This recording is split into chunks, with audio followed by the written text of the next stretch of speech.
mahasiswa Politeknik Pertanian Negeri Kupang, program studi Manajemen Sumber Daya Hutan jurusan Kehutanan, mengambil praktek kerja lapangan di Kabupaten Belu, Kecamatan Tasifeto Timur, khususnya di Desa Sadi.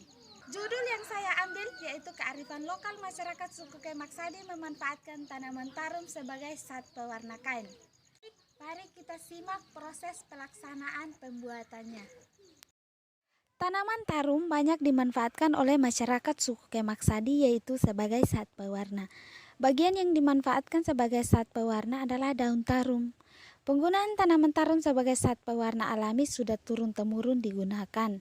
Masyarakat memilih tanaman tarum sebagai pewarna alami karena mudah diperoleh dan mudah dibudidayakan. Yang pertama, siapkan alat untuk pemetikan, lalu kita melakukan kegiatan pemetikan. Biasanya pemetikan dilakukan pada pagi hari sehingga daun yang dipetik tidak layu dan dapat menghasilkan satu warna yang lebih baik. Langkah yang berikut, kita merendam daun tarum. Setelah dilakukan pembersihan daun tarum dari daun kering dan biji-bijinya, langkah selanjutnya dilakukan perendaman. Daun tarum yang telah dibersihkan direndam menggunakan air bersih.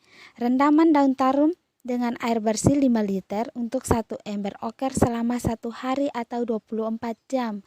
Perendaman ini dilakukan untuk mengeluarkan zat pewarna yang ada pada daun.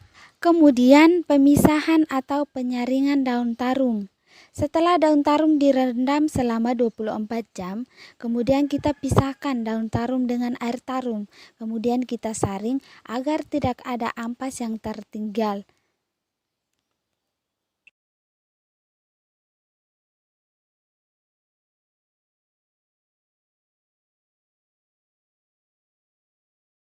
Setelah air tarum disaring, langkah selanjutnya adalah pengampuran air tarum dengan menggunakan kapur sirih. Kapur yang diisi di air tarum sebanyak 2 sendok makan. Oke, kita masuk dalam langkah pengadukan air tarum. Setelah air tarum dicampur dengan kapur, kemudian air tarum tersebut diaduk hingga keluar busa. Pengadukan yang dilakukan oleh masyarakat suku Kemak Sadi membutuhkan teknik tersendiri, yaitu mengaduk menggunakan alat pengaduk dan pada saat mengaduk melakukan dengan berlawanan arah sehingga air tarum cepat berbusa dan menjadi zat warna kain biru. Kita masuk dalam pemberian zat pewarna pada benang. Benang yang digunakan untuk pemberian zat pewarna yaitu benang putih yang dibeli di pasar. Jumlah benang yang digunakan adalah 30 gulung atau kepala. Adapun langkah-langkah kegiatan pemberian zat pewarna. Yang pertama, siapkan air tarum yang sudah campur dengan kapur dan dalam keadaan berbusa dalam bokor. Kemudian siapkan benang yang mau digunakan. Lalu masuk dalam pencelupan benang ke dalam zat pewarna tarum. Benang yang telah disiapkan 30 kepala atau gulung, kemudian benang siap dicelupkan ke dalam air tarum yang sudah dicampur tadi. Masyarakat suku Kemak Sadi mencelupkan benang berulang kali, kemudian diperas. Kegiatan ini dilakukan berulang kali sampai benangnya berwarna biru.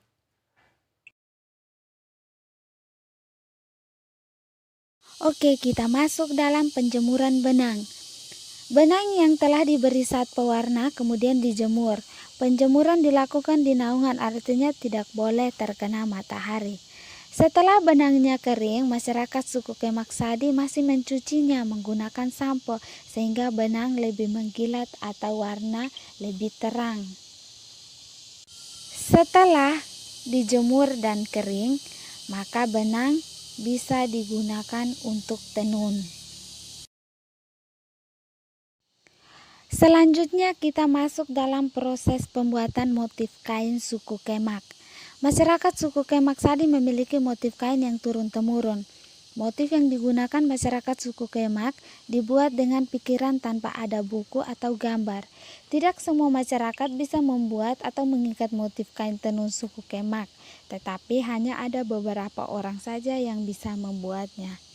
Berikut proses pembuatan motif kain suku Kemak. Yang pertama, mengikat benang menjadi motif kain. Awal pelaksanaan yang dilakukan yaitu siapkan benang dengan tali rafia serta dengan pisau.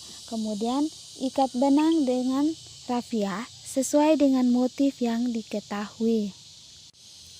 Langkah yang kedua, rebus ampas daun tarum yang tidak digunakan lagi pada pewarnaan kain. Setelah benang diikat sesuai dengan motif, langkah selanjutnya melakukan perebusan daun ampas yang sudah tidak digunakan untuk saat pewarna tarum. Lalu dimasukkan ke dalam periuk yang ada air, fungsinya untuk menghitamkan benang.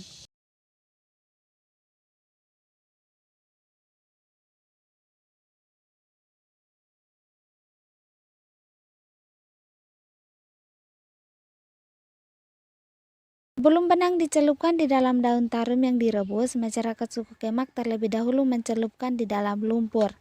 Nah, kemudian meremas benang dalam lumpur. Benang dicelupkan di dalam lumpur dan kemudian diremas-remas dan diamkan dalam beberapa menit, kemudian angkat dan bilas dalam air yang disediakan dalam beberapa ember. Lalu celupkan benang ikat dalam periuk yang berisi daun tarum dengan api menyala sedang. Celup, angkat 4-5 kali, kemudian keluarkan dan celupkan ke dalam lumpur lagi. Nah, lakukan langkah itu berulang kali hingga benang ikat yang awalnya berwarna putih berubah menjadi warna hitam yang biasa disebut masyarakat suku Kemak Sadi yaitu dengan nama futus.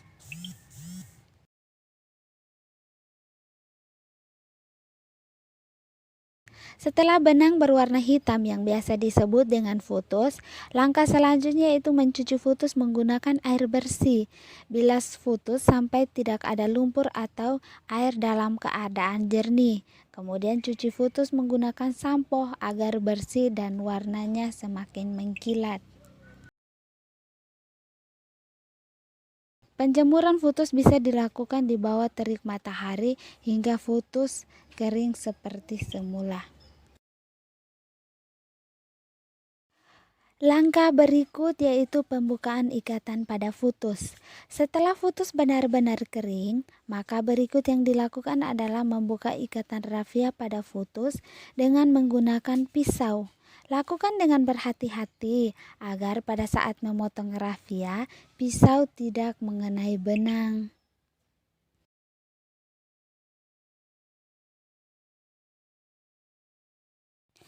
Oke, kita masuk dalam pelaksanaan penenunan kain adat suku Kemak. Nah, pertama, siapkan benang yang sudah diberi satu warna dalam keadaan kering dan futus yang sudah dibuka rafianya. Oke, yang kedua, mapa turung benang.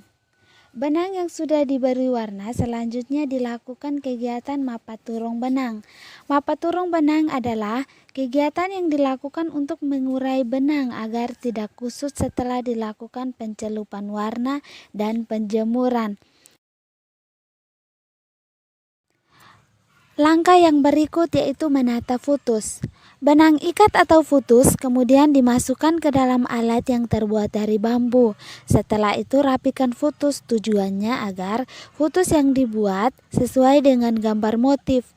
Karena pada saat pewarnaan futus, pencucian, jemur hingga kering, motif atau gambar sudah tidak tertata dengan rapi lagi. Maka masyarakat suku Kemak perlu melakukan kegiatan merapikan futus dengan menggunakan lidi dan rafia. Lidi dibagi dua, kemudian jepit futus di dalam dan angkat satu per satu dan ikat sesuai gambar motif.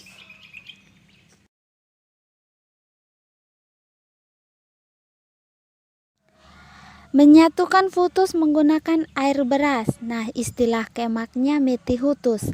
Setelah futus ditata sesuai dengan gambar motif, langkah berikut yang dilakukan adalah merapikan futus atau melekatkan futus dengan menggunakan air beras.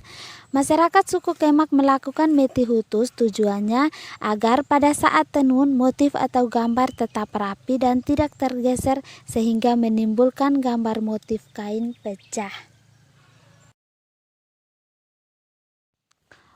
Kita masuk dalam kegiatan penyetelan. Istilah bahasa Kemaknya lubah. Setelah futus dirapikan atau dimeti, langkah berikut adalah lubah. Lubah adalah kegiatan menggabungkan benang yang diwarnai dengan menggunakan satu warna dan futus dengan memasukkan benang satu persatu sesuai motif kain yang mau dibuat.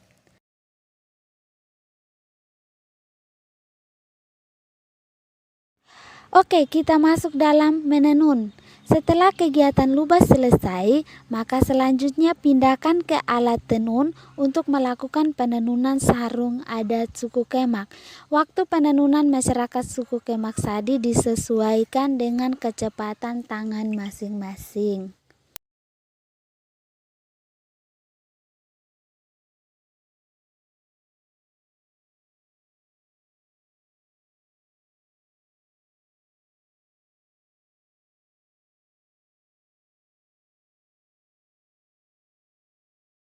Setelah penenunan selesai, maka selanjutnya kain yang telah jadi dicuci dan dijemur di bawah teras maupun di bawah sinar matahari.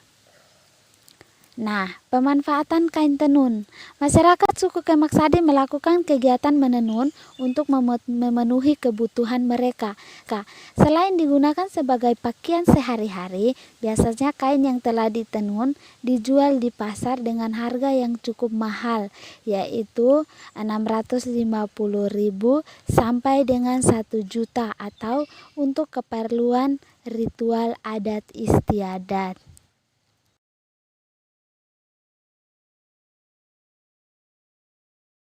Oke, inilah proses pembuatan sat pewarna dari tanaman tarum hingga menjadi sarung kain tenun suku Kemak Sadi.